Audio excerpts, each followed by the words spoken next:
How I improved my English. Have you ever studied English for years but still felt stuck? You know the grammar. You know many words. But when it's time to listen or speak, everything feels difficult again. In this video, I'm not going to teach you rules. I'll tell you a real story. A story about fear, mistakes, slow progress, and how small, simple changes helped me improve my English naturally.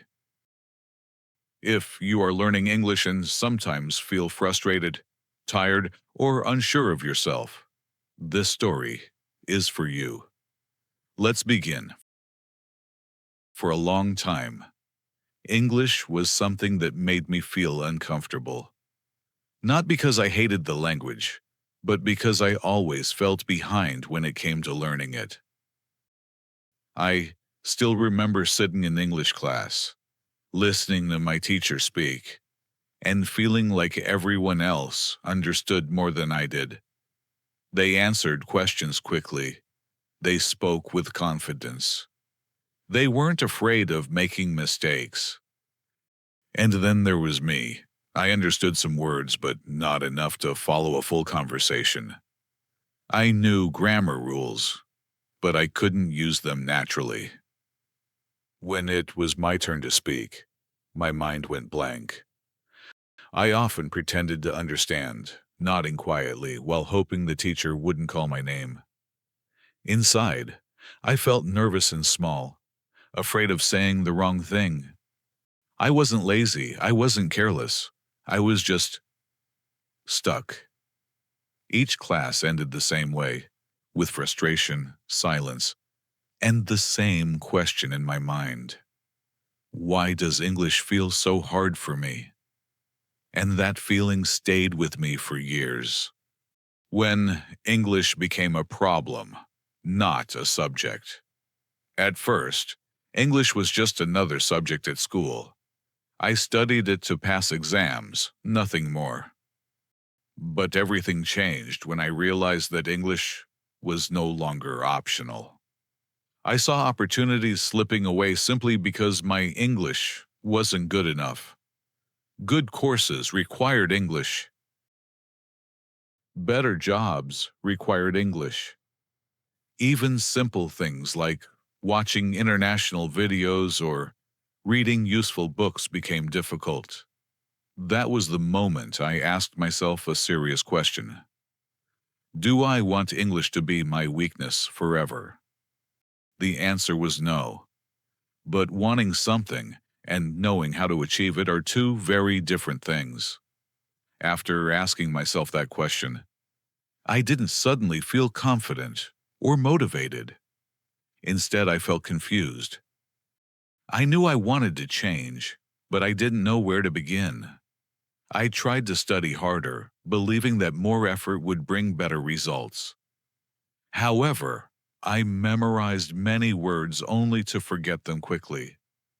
I reviewed grammar rules again and again, but they stayed in books, not in my speech. Sometimes I compared myself to others.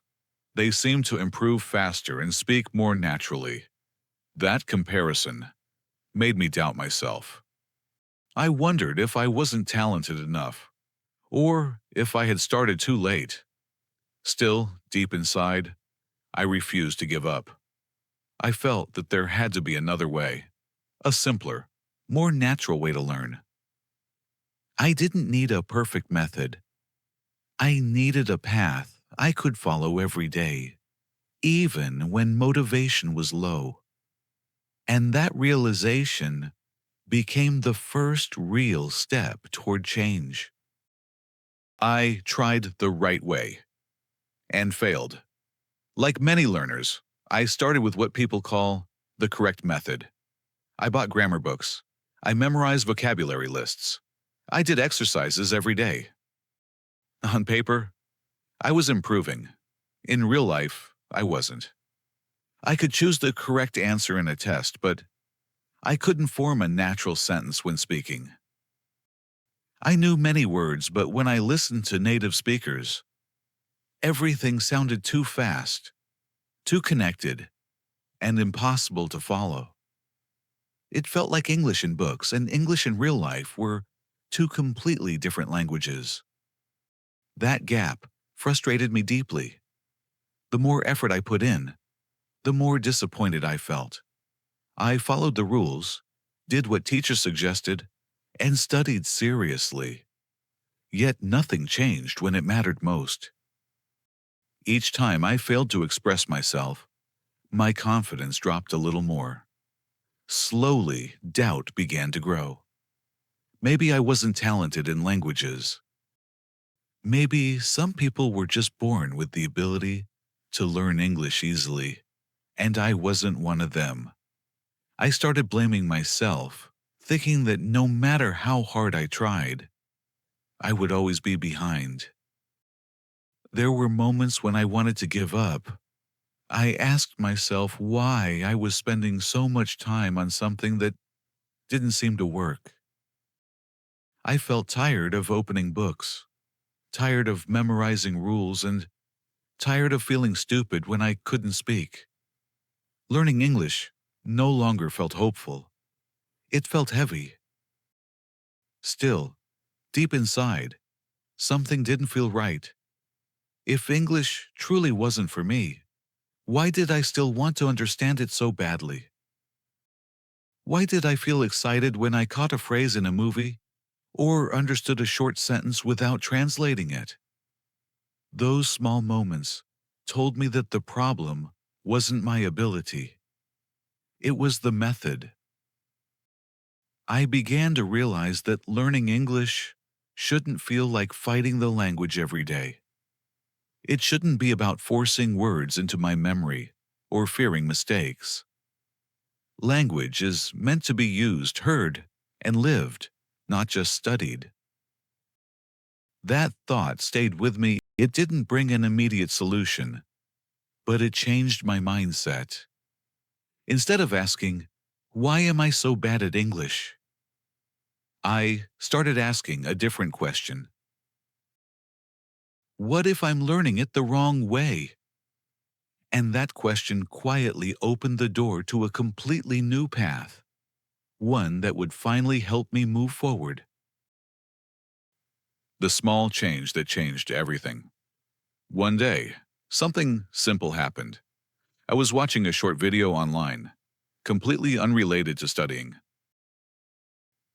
Normally, I would skip it, but this time, I didn't. I didn't understand everything, but I understood enough to enjoy it. I could follow the general idea, catch a few familiar words, and feel the emotion behind the speaker's voice. For the first time, English didn't feel like a test. It felt like communication. That moment stayed with me long after the video ended. I replayed it in my mind, not because I wanted to study it, but because it felt different. There was no pressure to remember rules, no fear of making mistakes, just understanding, even if it wasn't perfect. Slowly, a realization began to form. I wasn't failing because English was too difficult. I was failing because I was trying to learn it in a way that didn't fit my life. I was treating English like a school subject, not a living language. That thought changed how I looked at everything. I thought about how children learn to speak. They listen first. They understand before they speak. They don't worry about grammar, yet they improve every day. So I decided to change my approach. Not everything, just one small thing. I stopped forcing myself to study for long hours. Instead, I allowed English to enter my daily life naturally. I watched short videos I genuinely liked. I listened while doing other things. I focused on the message, not the mistakes. At first, it felt too easy. I wondered if this could really work. But something unexpected happened. English slowly became familiar. Certain sounds and expressions repeated themselves. My ears began to recognize patterns. even when my mind didn't try to analyze them. That small change removed fear from the process. I no longer felt guilty for not understanding everything. I no longer felt stressed about being perfect. I felt curious again. And curiosity, I realized, is much stronger than pressure. It keeps you going even when progress feels slow. It makes learning feel light, not heavy. That was the beginning, not a dramatic transformation, just a quiet shift. One small change that finally made English feel possible. I stopped studying English all the time. This might sound strange, but it was true. I stopped treating English as something I had to study seriously every moment. Instead, I started living with English. I listened to English while doing other things, while eating breakfast, while cleaning my room, while walking outside. English became a background sound, not a challenge I had to fight. I watched short videos without pressure, no subtitles, no notebook, and no stopping every few seconds to check a word. I let myself understand the general meaning, not every single word. At first, it felt wrong. I had been taught that learning meant understanding everything. So I kept asking myself, if I don't understand everything, am I really learning? But slowly, something changed. The sounds became familiar. The rhythm started to make sense. I could feel where sentences ended, where emotions changed, where ideas connected. Even when I didn't understand the words, I understood the feeling. Certain phrases repeated themselves, again and again. I heard them in different videos, spoken by different people, in different situations. Without memorizing, I began to recognize them. Without studying, I began to remember them. One day I noticed something surprising. I could predict what the speaker was going to say next. Not because I knew the grammar, but because it felt natural. The language started to flow instead of stopping in my head. That was when I realized I was learning naturally, not fast, not perfectly, but steadily. English stopped feeling like a wall in front of me. It started to feel like a path I could walk on. Some days were clear, some days were confusing, but I was moving forward. Most importantly, I no longer felt tired of English. I didn't feel pressure. I didn't feel fear. I felt calm. And that calmness changed my relationship with the language. I was no longer afraid of not understanding. I trusted that understanding would come with time. Living with English taught me something important. You don't need to chase every word. You need to let the language come to you. And when that happened, learning finally felt possible. Building a simple daily routine. I didn't wake up at 5 a.m. I didn't study for hours. I built a routine that was easy enough to repeat every day. In the morning, I listened to English for a few minutes. Not actively, just listening. While my mind was still quiet. While the day hadn't become busy yet. Those few minutes didn't feel like studying. They felt light and natural. In the afternoon, I watched one short English video. Something interesting, not boring. Sometimes it was a story. Sometimes a conversation. Sometimes just a simple idea explained clearly. I didn't force myself to understand everything. I let the message come to me. At night, I thought about one or two sentences I remembered. Not many. Just enough to stay with me.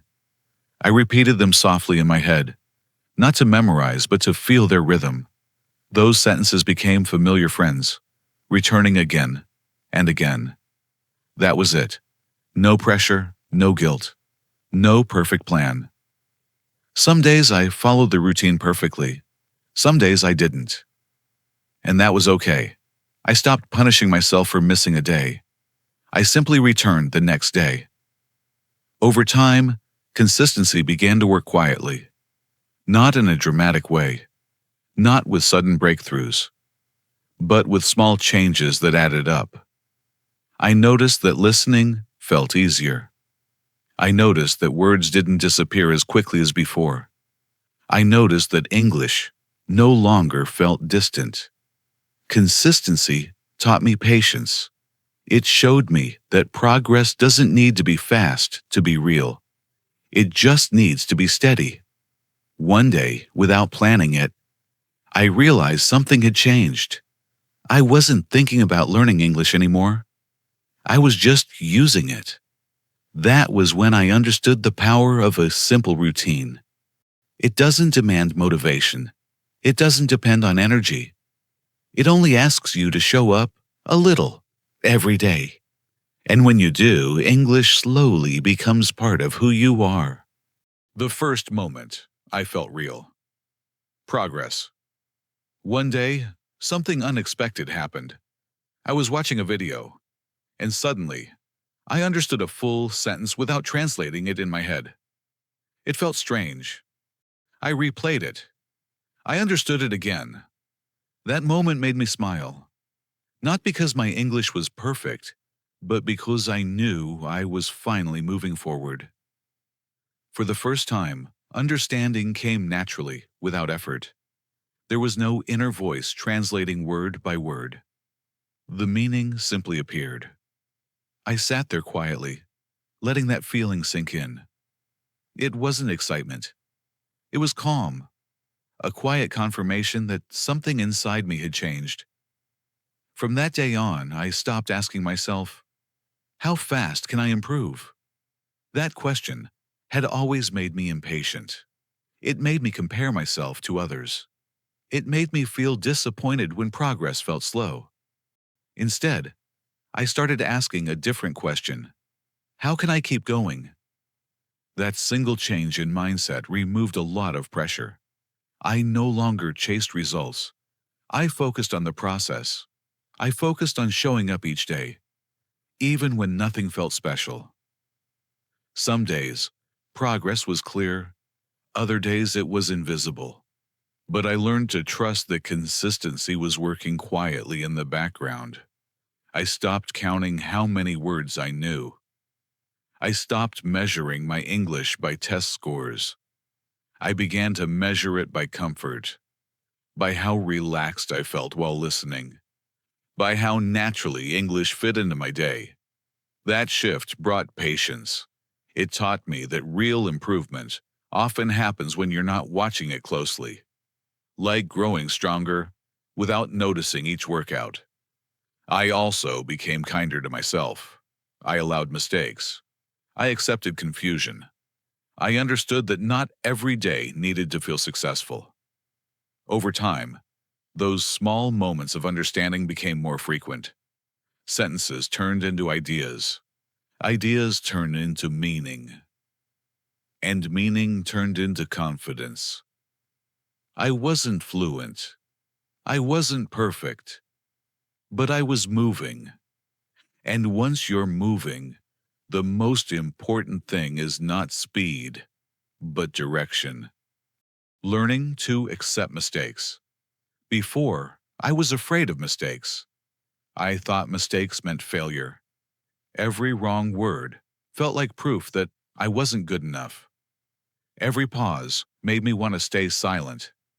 Now, I see mistakes differently. Mistakes mean you are trying. You are using the language you are learning. That change in thinking freed me. I stopped waiting to be ready before speaking. I stopped expecting perfect sentences in my head. I talked to myself in English, quietly at first, in my room, in front of the mirror, while walking, while doing simple things. I spoke out loud when no one was listening. There was no fear of being judged, no pressure to impress anyone, just me and the language. Sometimes my sentences were wrong. Sometimes the words came out in the wrong order. Sometimes I stopped in the middle and started again. But I didn't stop. Instead of criticizing myself, I listened. I noticed what sounded strange, noticed what felt natural, corrected myself gently without anger. Slowly, something important happened. My fear became smaller. Voice became steadier. Thoughts began to flow more freely. Confidence didn't arrive suddenly. It grew quietly, sentence by sentence, day by day. I realized that confidence doesn't come before speaking. It comes from speaking, from trying, continuing, even when it feels uncomfortable. Each mistake I made was a step forward. Each attempt, no matter how imperfect, brought me closer to fluency. Over time, I stopped hiding behind silence, stopped choosing safety over growth. I learned that mistakes are not signs of weakness. They are signs of courage. And with every small act of courage, my confidence grew, not loudly, but steadily. When other people started to notice, progress is often invisible to yourself. When you practice every day, change happens quietly, so quietly that you don't notice it. But one day, someone else noticed. A friend told me, "Your English sounds more natural now." That simple sentence meant more than any test score. It wasn't about grammar or vocabulary. It was about how my English felt when I spoke. Hearing that surprised me. I hadn't realized how far I had come.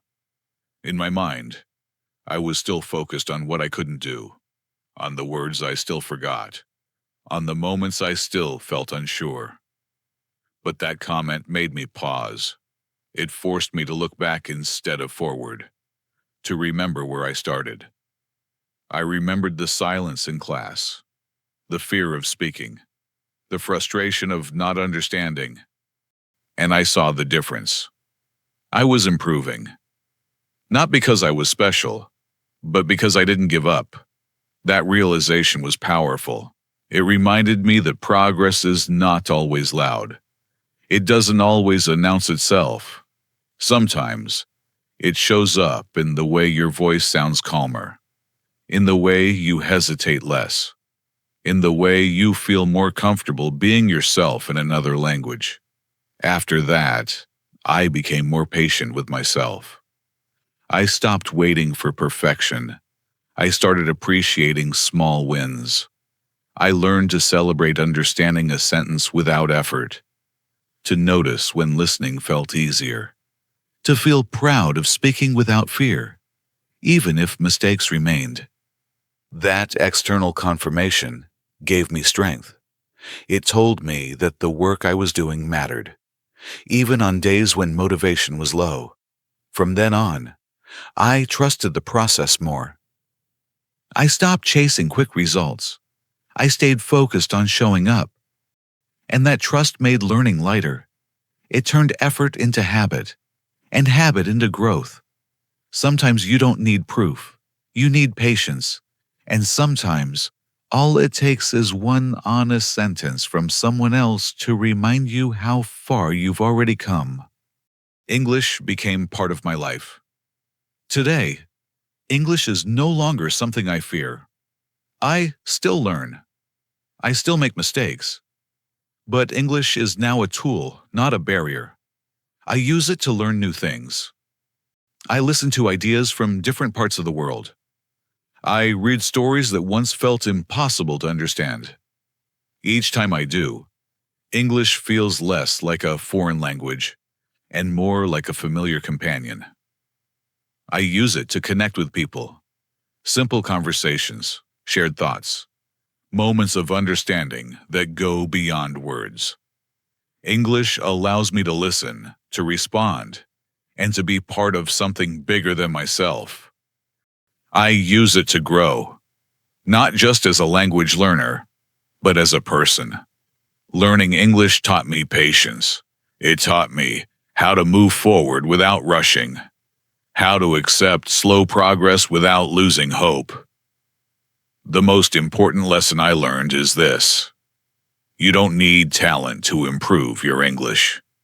You need patience. Patience to stay calm when understanding doesn't come immediately. You need consistency. Consistency to show up even when motivation is low, even when progress feels invisible. And you need the courage to continue. The courage to speak when your voice shakes. The courage to make mistakes in front of others. The courage to trust yourself when doubt appears. Learning English changed the way I see challenges. It showed me that growth is not about speed, it's about direction. I no longer ask how long it will take. I focus on whether I am still moving forward. English is now part of my daily life. Not something I fight, not something I avoid, something I live with. And if there is one message I want to leave you with, it is this: if you keep going even slowly, you are already succeeding. Because progress belongs to those who don't stop. A message for you. If you are listening to this story right now, and you feel stuck with your English, I want you to remember one thing. You are not failing.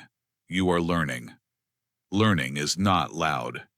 It doesn't always feel exciting. Most of the time, it feels slow and quiet. But that doesn't mean nothing is happening. Every word you hear, every sentence you understand, every small effort you make is moving you forward. Not fast, but surely. There will be days when English feels easy, and there will be days when it feels heavy again.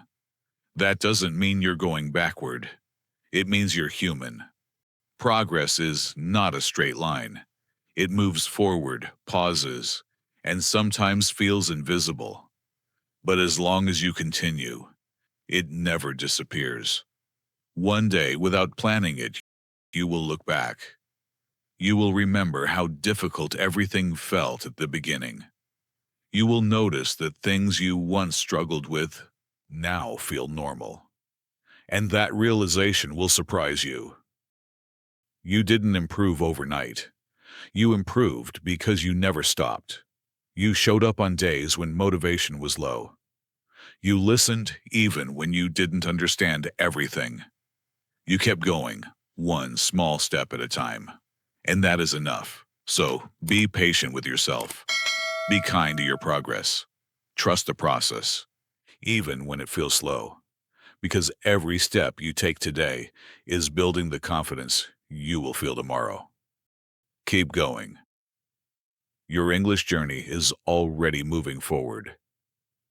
If you enjoyed this story, please like the video, subscribe to the channel, and share your thoughts in the comments. Your English journey continues, one small step at a time.